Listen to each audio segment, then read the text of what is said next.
Hello everyone, welcome to Abhishek Kumar YouTube channel. आज हम लोग यहाँ पर पॉलिटी के एक इम्पॉर्टेंट टॉपिक 5 ईयर प्लान के ऊपर चर्चा करने के लिए आए हुए हैं। सबसे पहले मैं बात करूँ 5 ईयर प्लान जो है वो बेसिकली जो है वो इस बात की बताता है कि हमारा देश जब पूरी तरह से देश आज़ाद हो चुका था तो उनके बाद हमारे देश में नेशनल लेवल पर डेवलपमेंट प्रोग्राम चलाए गए, जिसका उद्देश्य था कि देश से पॉवर्टी को हटाना, देश की सुरक्षा को बढ़ाना, इंडस्ट्रीज, एग्रीकल्चर, इंफ्रास्ट्रक्चर और एजुकेशन जैसे खास मुद्दों पर हमारे देश को आगे बढ़ाना। ये जो 5 ईयर प्लान था वो सेंट्रलाइज था नेशनल नेशनल इकोनॉमिक प्रोग्राम्स को लेकर, जो 1991 से 2017 तक लगातार अनवरत चलता रहा। और ये जो हमारा 5 ईयर प्लान का प्रोग्राम है वो हमारा लिया गया था, जिसमें हमने सोवियत मॉडल को प्लान को अपनाया था। अब हम लोग इसकी बात करते हैं तो सोवियत यूनियन से हमने 1928 में सोवियत से हमने ये 5 ईयर प्लान को अपनाया था।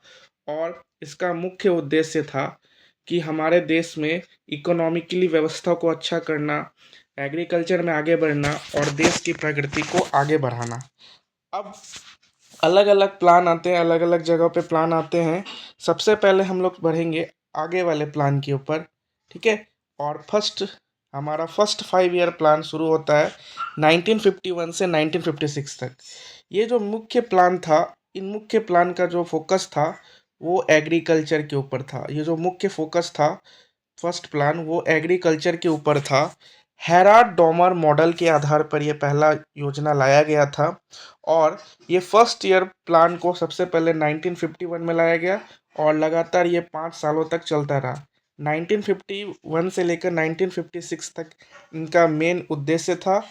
और उस टाइम के फर्स्ट प्रेसिडेंट जवाहरलाल नेहरू और फर्स्ट प्राइम मिनिस्टर, माफ़ कीजिएगा, first prime minister Jawaharlal Nehru और उस टाइम के प्रेसिडेंट गुलजारी लाल नंदा, जो कि उस टाइम के वाइस प्रेसिडेंट थे, जिन्होंने ये प्रोग्राम को लाया था। और लगभग इनका जो मुख्य उद्देश्य था वो इरिगेशन के ऊपर था। इरिगेशंस यानी सिंचाई को लेकर था, एग्रीकल्चर को लेकर था, यानी हेराड डोमर एग्रीकल्चर को लेकर था। इसके आधार पर ट्रांसपोर्ट कम्युनिकेशन को लेकर था। मतलब अलग अलग चीज़ों पर जो है व्यवस्थाएं की गई थी। और जो टारगेटेड था जीडीपी को प्राप्त करना वो था 2.1%। और हमने लगभग 3.6% जीडीपी को ग्रोथ के रूप में पाया था। इसी टाइम पर भाखड़ा, हीराकूद, दामोदर वैलीज जैसे डैम्स के प्रोग्राम्स भी भारत सरकार द्वारा लाए गए थे। बहुत सारे नए नए यूजीसीस का गठन किया गया था, यूनिवर्सिटीज़ ग्रांट कमीशंस का भी गठन किया गया था। यूजीसी नए यूजीसीस यानी कि यूनिवर्सिटी ग्रांट कमीशंस को भी लाया गया था इस प्लान के आधार पे। बात करते हैं आगे नेक्स्ट सेकेंड 5 ईयर प्लान के ऊपर। सेकेंड 5 ईयर प्लान का ड्यूरेशन 1951 से माफ़ कीजिएगा 1956 से 61 तक का था। 1956 से 61 तक का लगभग 5 सालों का ये ड्यूरेशन था। 1956 से 1961 फोकस था हैवी इंडस्ट्रीज़ के ऊपर, यानी जो हैवी इंडस्ट्रीज़ है और पब्लिक सेक्टर पे है उनके ऊपर ज़्यादा फोकस था ये सेकेंड प्लान।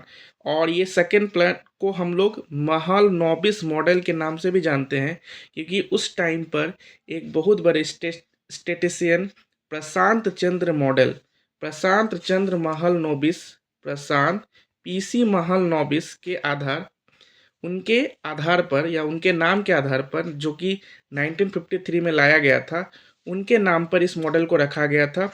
इसमें टारगेटेड था 4.5% का और लगभग जो है टारगेटेड था 4.5% का और अचीव किया गया था 4.2%। और क्राइसिस भी आई थी 1957 में, जिसके कारण काफ़ी ज़्यादा दिक्कतें आई थी।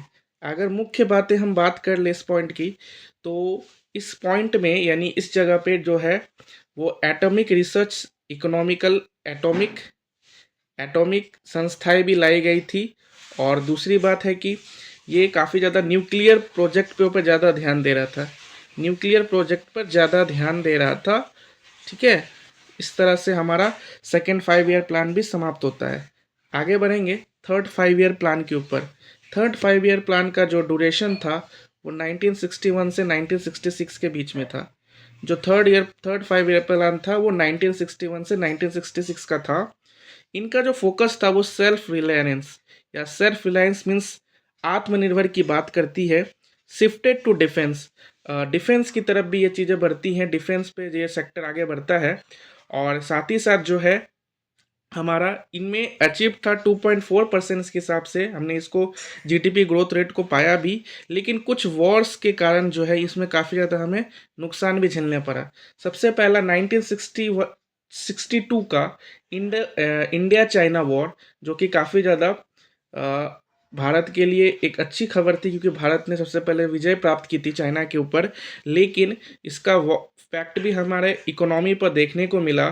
साथ ही साथ जो है बहुत सारे पंचायत इलेक्शंस को भी यहाँ पे इंक्लूड किया गया। टारगेट रेट था 5.6 का, अगर हम बात करें तो टारगेट का 5.6 का, लेकिन हमने सिर्फ 2.4% के रूप में ही इसे अचीव कर पाया। बढ़ेंगे आगे और नेक्स्ट हॉलीडेज। अब आते हैं हॉलीडेज। ऐसा क्यों? क्योंकि जो हमारा मैसिव फेलियर था थर्ड प्लान को लेकर, जिसमें जिसमें अगर हम बात करें, जो हमारा हॉलीडेज की बात करें, तो उनमें जो है 1966 से 1967 और 1967 से 1968 तक अगर इनकी बात करें तो मैसिव फेलियर, और साथ ही साथ 1968 टू 1969 इनमें हमें मैसिव फेलियर देखने को मिला। इसी कारण इन 3 सालों में एनुअल प्रोग्राम्स भी लाए गए, यानी हॉलीडेज प्रोग्राम लाए गए। और इसमें हमारा जो मुख्य बजट था वो था इकोनॉमिक स्ट्रेस के ऊपर था। ग्रीन रेवोल्यूशंस को, हमारा देश को ग्रीन रेवोल्यूशंस में, क्रांति में आगे लाना था। और फादर ऑफ ग्रीन रेवोल्यूशन की बात करें तो एम एस स्वामीनाथन के रूप में, फादर ऑफ ग्रीन रेवोल्यूशंस के रूप में उन्हें जाना जाता है। बढ़ेंगे आगे और फोर्थ 5 ईयर प्लान के ऊपर। फोर्थ 5 ईयर प्लान जो था, वो जो चौथी पांचवी वर्षीय योजना थी, उनका जो कार्यकाल था वो 1969 से 74 तक था। फोकस जो था वो स्टेबिलिटी और सेल्फ रिलायंस के, यानी स्टेबिलिटी और आत्मनिर्भर दोनों की बात करी जाती थी। और इसे हम लोग गडगिर फॉर्मूला के भी नाम से जाना जाता है, क्योंकि जो है उस टाइम पे इंदिरा गांधी जो है पीएम थी। ध्यान रखने की बात है, इंदिरा गांधी जो है उस टाइम पे पीएम थी। फोर्थ प्लान ईयर के समय में इंदिरा गांधी। ओके, और जो इंदिरा गांधी जी ने लगभग 14 बैंकों को भी नेशनलाइज किया था। ये भी एक पॉइंट ध्यान रखने की बात है कि 14 बैंकों को भी नेशनलाइज किया था। अगर मैं मेन बैंक की बात करूं, जैसे Allahabad bank, bank of India, bank of Maharashtra, central bank, Canara bank, देना बैंक, इंडियन बैंक, इस तरह से। साथ ही साथ इंडो पाक वॉर ध्यान रखना है। इंडो पाक वॉर 1971 जो होता है, इसी 5 ईयर प्लान के अंतर्गत हमें देखने को मिलती है। बात करेंगे नेक्स्ट फिफ्थ 5 ईयर प्लान के ऊपर, पांचवी पंचवर्षीय योजना के ऊपर। पांचवी पंचवर्षीय योजना का जो मुख्य उद्देश्य था, जो पांचवी पंचवर्षीय योजना था, उनका मुख्य था गरीबी हटाओ। इंदिरा गांधी के द्वारा fifth 5 year plan Indira Gandhi के द्वारा दिया गया एक महत्वपूर्ण नारा था, गरीबी हटाओ का प्रोग्राम था। और जो है उस टाइम पर जो है मोरारजी देसाई ने इस प्रोजेक्ट को रिजेक्ट भी किया था। और इसके अगर हम बात करेंगे तो जो एमएनपी वगैरह लाने की बात की गई थी, साथ ही साथ जो है इसको लॉन्च किया गया था डीपी धर के द्वारा। डीपी धर ने इसको प्रिपेयर और लॉन्च भी किया था, और जो है जनता गवर्नमेंट ने इसको रिजेक्ट भी किया था, और 4.8% की ग्रोथ रेट से इसको हमने अचीव किया था। आगे बढ़ेंगे, नेक्स्ट है रोलिंग प्लान। यानी अगर हम इनकी ईयर की बात करें तो 1978 टू 1980 तक रोलिंग प्लान लाया गया। जनता पार्टी गवर्नमेंट ने इसको रिजेक्ट कर दिया और सिक्स्थ 5 ईयर प्लान लाने की बात करती है। आईएनसी जो है एक रोलिंग प्लान लाती है, और साथ ही साथ जो है अलग अलग तरह के इंडियन इकोनॉमी की बात करती है। ठीक है, और जो है बहुत सारे इसमें हम लोगों को देखने की बात करते रिजेक्ट किया गया था 1980 के द्वारा, कांग्रेस के द्वारा। और साथ ही साथ जो है यहाँ पर lack of stability, lack of यानी जो एक तरह की स्थिरता है इकोनॉमी में, वो हमें यहाँ पर कमी जो है देखने को मिली थी। तो इस कारण से भी एक तरह से ये रोलिंग प्लान पूरी तरह से सक्सेस नहीं हो पाया था। बढ़ेंगे आगे 6th 5 ईयर प्लान के ऊपर। और जो 6 5 ईयर प्लान है उनका जो फोकस था, जिसका कार्यकाल 1980 से 1985 तक था, फोकस था economical liberalisation and modernisation. Target था 5.2 के ऊपर, और साथ ही साथ जो है हमने अचीव किया मात्र 5.7%। अब इसके अंदर में जो है बहुत सारे रूरल बैंकों को भी डेवलप किया गया था, और साथ ही साथ जो है बहुत सारे शिव रमन कमेटी का भी गठन किया गया था। शिव रमन कमेटी का भी इसमें गठन किया गया था। और साथ ही साथ जो है यहाँ पर बर्थ रेट को सक्सेस करने की बात की गई थी, और लगभग 5.2% का टारगेट था, और हमने 5.7% का एक अच्छा ग्रोथ रेट पाया था। आगे बढ़ेंगे 7th 5 ईयर प्लान के ऊपर, जिनका कार्यकाल 1985 से 1990 के बीच, 1985 से 1990 के बीच ये 7वीं पंचवर्षीय योजना लाई गई। और इनको लीड किया गया था कांग्रेस पार्टी के राजीव गांधी, जो कि उस टाइम के प्राइम मिनिस्टर भी थे। उनके द्वारा ये 7th परियोजना लाई गई थी, और इनका मुख्य जो फोकस था वो था सोशल जस्टिस के ऊपर। ध्यान रखना है, सोशल जस्टिस के ऊपर बात की गई थी। और जो है साथ ही साथ एग्रीकल्चर पे भी ग्रोथ लाने की बात की गई थी, और साथ ही साथ जो है technology, agriculture development, anti poverty programmes, food supply of food, clothing, shelter, increasing productivity, small and large scale farmers, making India an independent country की बात की गई थी। अब नेक्स्ट जो है इनका टारगेट ग्रोथ रेट था वो 5%, लेकिन प्राप्त किया गया था 6.1% के हिसाब से। आगे बढ़ेंगे।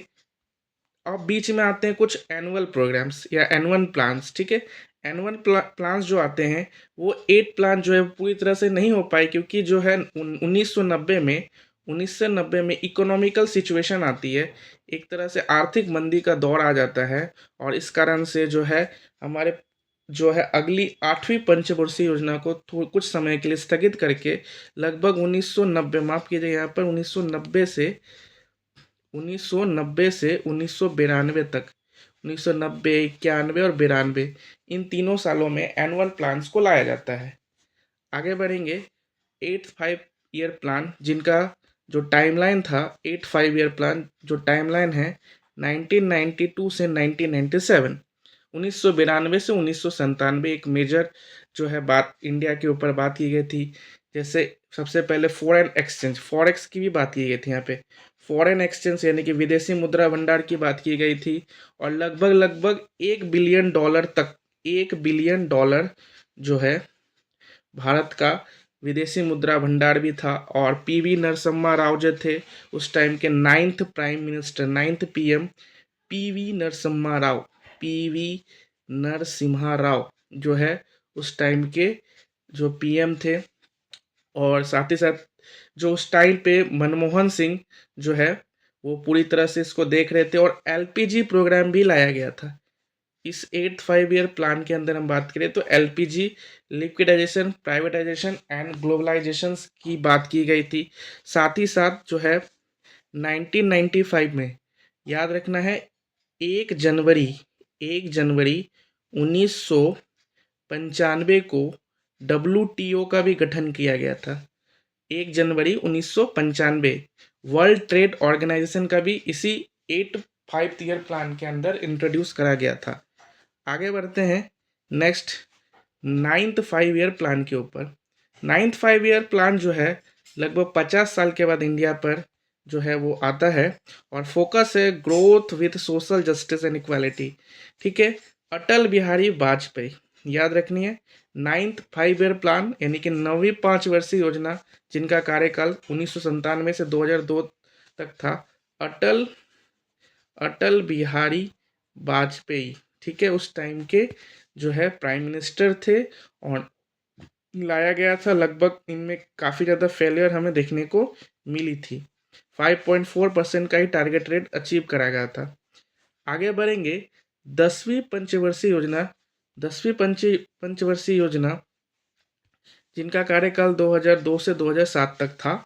ठीक है, इनमें लगभग जो है फोकस था inclusive growth, double per capita income, मतलब हर एक व्यक्ति की जो आय है, प्रति व्यक्ति आय को डबल करने की बात की गई थी। 8% का टारगेट था और लगभग 7.6% को ही अचीव किया गया था। और इसमें भी पॉवर्टी रेट जो था वो रिड्यूस हो चुका था, रिड्यूस हुआ था पॉवर्टी रेट, और लगभग आपका 5% तक ये पॉवर्टी रेट जो है रिड्यूस हो गया था। ठीक है, और जो है ये काफ़ी ज़्यादा अच्छा जो है कह सकते हैं, कुछ ज़्यादा हमें अंतर नहीं देखने को मिला। टारगेट 8% था और अचीव किया गया था 7.6%। आगे बढ़ेंगे। 11वां पंचवर्षीय योजना। अब 11वां पंचवर्षीय योजना किस टाइम पे लाया जाता है, तो 2007 से 2012 के बीच, 2007 से 2012 के बीच 11वीं पंचवर्षीय योजना लाए जाते हैं। उस टाइम के पीएम थे मनमोहन सिंह, ध्यान रखना है, मनमोहन सिंह उस टाइम के पीएम थे। और साथ ही साथ जो है आईटी वगैरह जो था, इंफॉर्मेशन टेक्नोलॉजी के ऊपर भी फोकस करने की बात की गई थी, पॉवर्टी हटाने की बात की गई थी, जेंडर इनइक्वालिटी की बात थी, सस्टेनेबिलिटी, इंक्लूजिंग ग्रोथ, सस्टेनेबिलिटी की बात की गई थी। और लगभग लगभग टारगेट 9% था और अचीव किया गया था 8% की दर से। आगे बढ़ेंगे। 12वीं और लास्ट पंचवर्षीय योजना। अब ये जो 12वीं पंचवर्षीय योजना है, इनका फोकस था सस्टेनेबल एंड इंक्लूसिव ग्रोथ। 2012 से 2017 तक ये चला, और जो है 27 दिसंबर 2012 तक लगभग लगभग 8%, 27 दिसंबर 2012 तक 8% का ग्रोथ रेट हमने प्राप्त कर लिया। ठीक है, और जो है इसके अंदर में 50 मिलियंस नए नए जॉब अपॉर्चुनिटीज़ की बात की गई थी नॉन एग्रीकल्चर सेक्टर्स में। सोशल गैप्स और जेंडर इनइक्वालिटीज़ को दूर करने की बात की गई थी। हायर एजुकेशंस की बात की गई थी। 50% रूरल पॉपुलेशन को 50% रूरल पॉपुलेशंस को क्लीन वाटर प्रोवाइड करने की भी बात की गई थी। और बैंकिंग सर्विसेज को 90% तक हाउस होल्ड में लाने की बात की गई थी। ओके, तो अब नेक्स्ट हम बात करते हैं, ये आखिरी और पंचवर्षीय योजना थी। इसके बाद जो है 2015 में नीति आयोग को ला दिया गया, यानी कि 1 जनवरी 2015 से इस पंचवर्षीय योजना को समाप्त कर दिया गया और उसके जगह पर नीति आयोग को लाया गया। और उसके बाद जो उनके हेड है वो नीति आयोग लाया गया है, नीति आयोग को लाया गया है। और नीति आयोग के जो हेड होते हैं वो प्राइम मिनिस्टर होते हैं, अध्यक्ष जो होते हैं, हेड होते हैं, जो वो होते हैं प्रधानमंत्री। अभी के प्रधानमंत्री नरेंद्र मोदी इसको आगे चला रहे हैं। और इसी के साथ आज का वीडियो यहीं पे समाप्त होता है। सभी अपने लाइक कमेंट शेयर करेंगे और चैनल को आगे बढ़ाएंगे। Thank you.